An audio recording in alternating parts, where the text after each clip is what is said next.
y tu voz calmó el mar. En silencio tú sufriste y el cautivo libre eres el autor de todo, mi Señor. Muy buen día, Dios los bendiga. Sean bienvenidos a Logos Devocionales, Tiempo con Dios. Qué gusto y qué alegría que nos puedan estar acompañando hoy jueves 23 de enero en este estudio de la Palabra del Señor. Y muchísimas gracias a cada uno de ustedes por sus comentarios. Es muy grato para nosotros leerlos. Es agradable ver los comentarios, empezar a identificar a cada uno de ustedes. Y les invitamos a que si tienen alguna duda, algo que gusten escribir o tienen alguna petición de oración, que lo puedan dejar en la caja de comentarios. Nosotros con todo gusto vamos a estar para apoyarles, vamos a estar para contestarles y vamos a estar al pendiente y también apoyándoles. Bueno, el estudio de hoy lleva por título Obediencia paciente, estando en Juan 7 del 1 al 13. Así dice la palabra del Señor. Después de estas cosas andaba Jesús en Galilea, pues no quería andar en Judea porque los judíos procuraban matarle.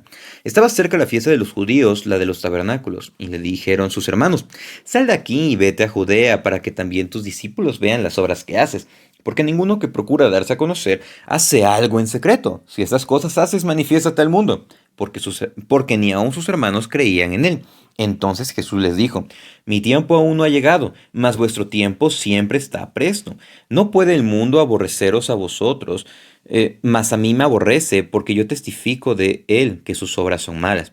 Subid vosotros a la fiesta. Yo no subo todavía a esta fiesta, porque mi tiempo aún no se ha cumplido. Y habiéndoles dicho esto, se quedó en Galilea.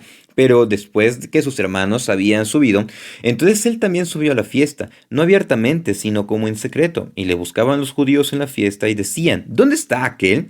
Y había gran murmullo acerca de él entre la multitud, pues unos decían: es bueno, pero otros decían: no, sino que engaña al pueblo. Pero ninguno hablaba abiertamente de él por miedo a los judíos. Obediencia paciente.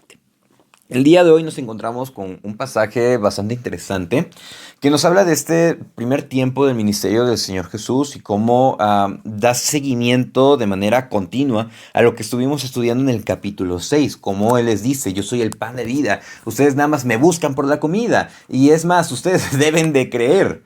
Pero ellos, ¿qué? Se incomodaron por la enseñanza y dejaron de seguir a Jesús. Entonces, para este momento nos ubicamos en la fiesta de los tabernáculos. La fiesta de los tabernáculos era una fiesta que se llevaba a cabo entre el mes de septiembre y el mes de octubre para nosotros.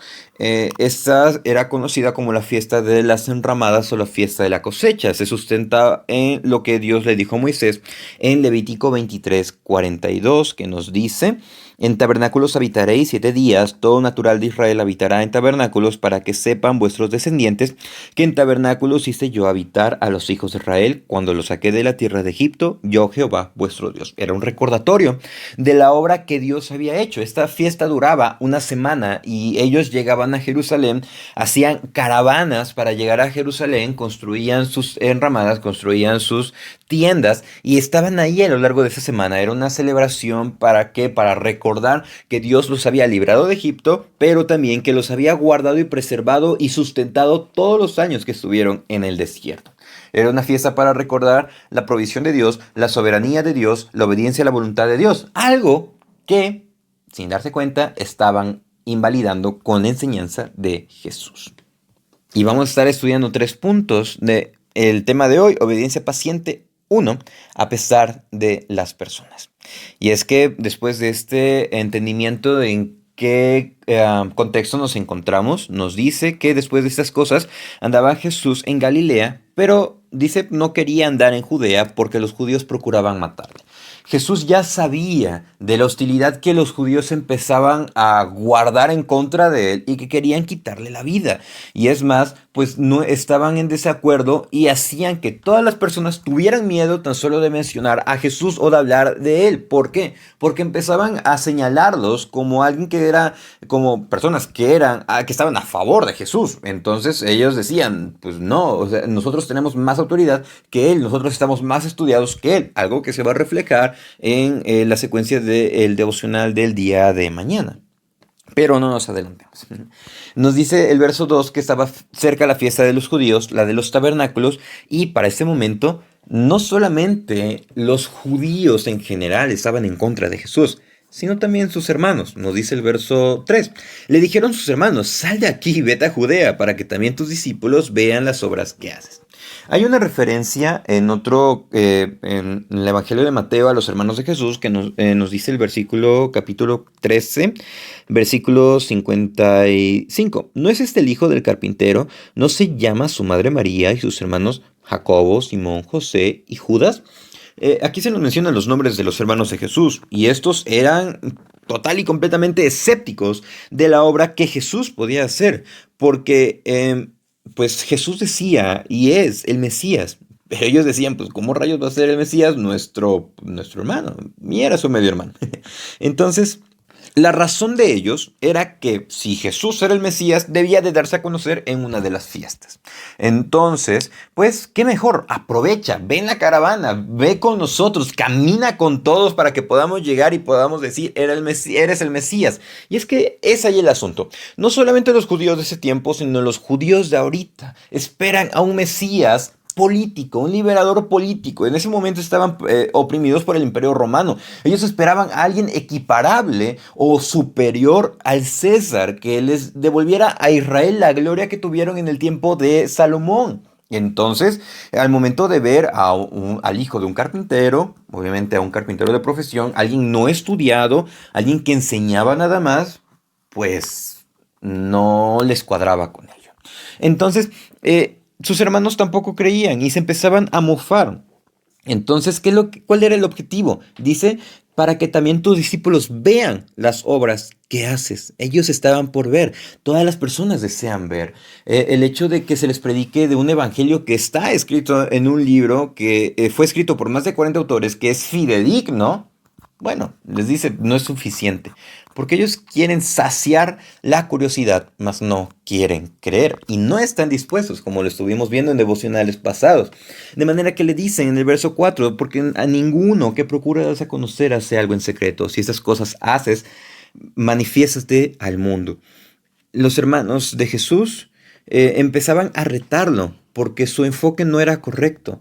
Ellos no entendían realmente la obra que Jesús había venido a hacer. Y es que no solamente ellos, sino también las personas de nuestro entorno no pueden entender lo que es vivir para Cristo, ser cristiano. Ok, tenemos nuestros desaciertos, tenemos nuestras pruebas, tenemos nuestras luchas, buscamos arrepentirnos, pero las personas dicen, pues, ¿para qué? No tiene sentido.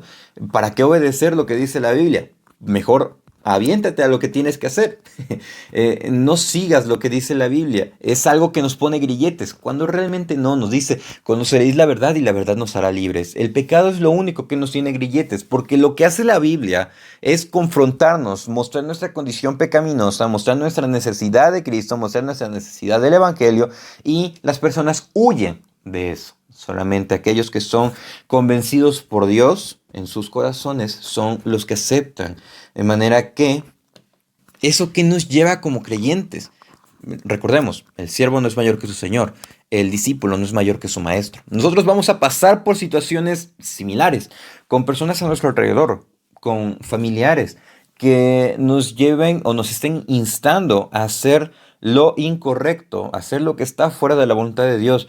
Pero Jesús en todo momento supo que su vida estaba dictaminada por la voluntad de Dios, de manera que Él no se dejó intimidar, Él no se dejó provocar, sino que obedeció a la voluntad de Dios. ¿Nosotros qué debemos hacer? Obedecer pacientemente a pesar de las personas que estén a nuestro alrededor y nos insten a desobedecer la palabra del Señor.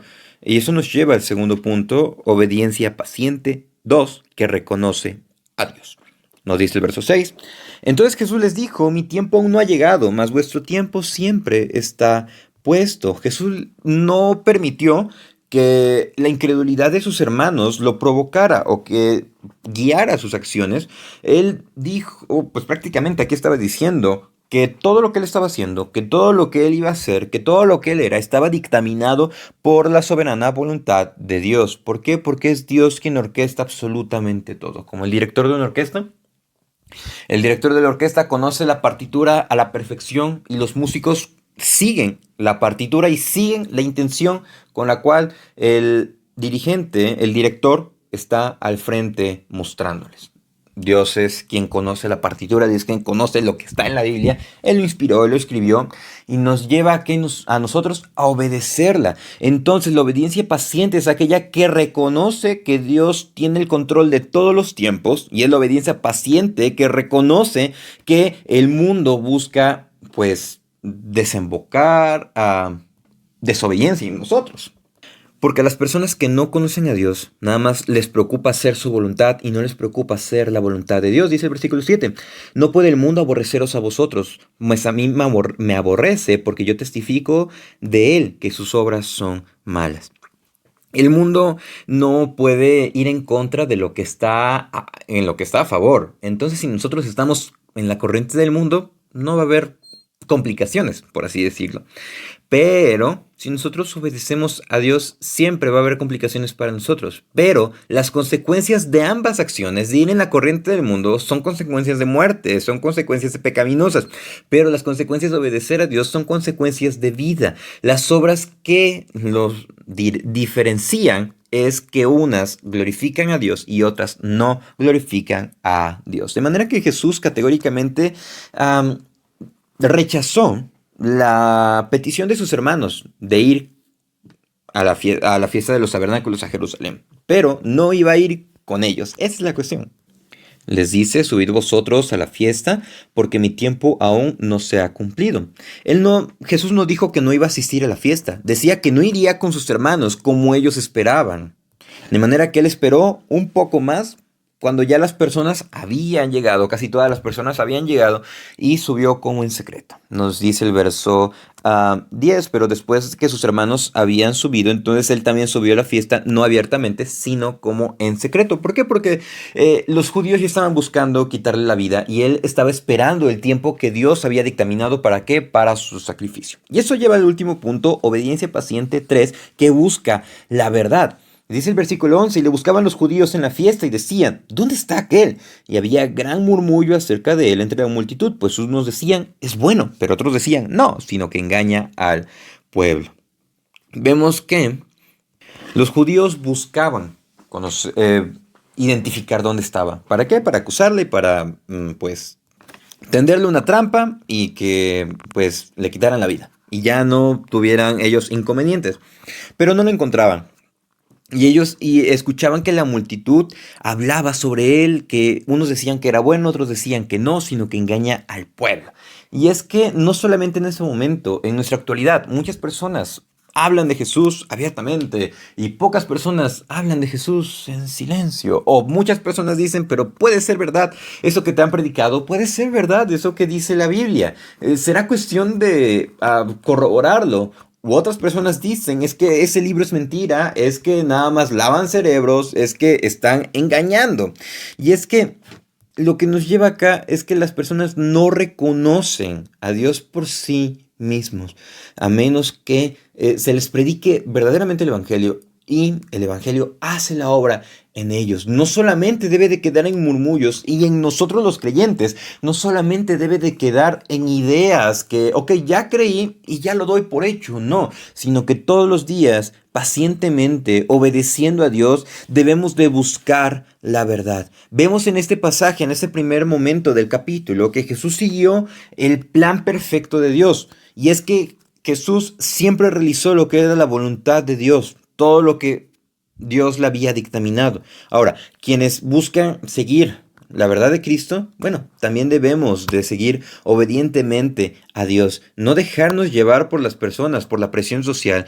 Debemos de reconocer a Dios en todo lo que hacemos y debemos de buscar su verdad que está concentrada total y completamente en la Biblia. Y me gustaría terminar con esto que escribí, lo cual dice: obedecer la voluntad de Dios implica paciencia, compromiso, negarnos a nosotros mismos y confiar pacientemente en su provisión perfecta. Lo que Él dijo y prometió lo cumplirá.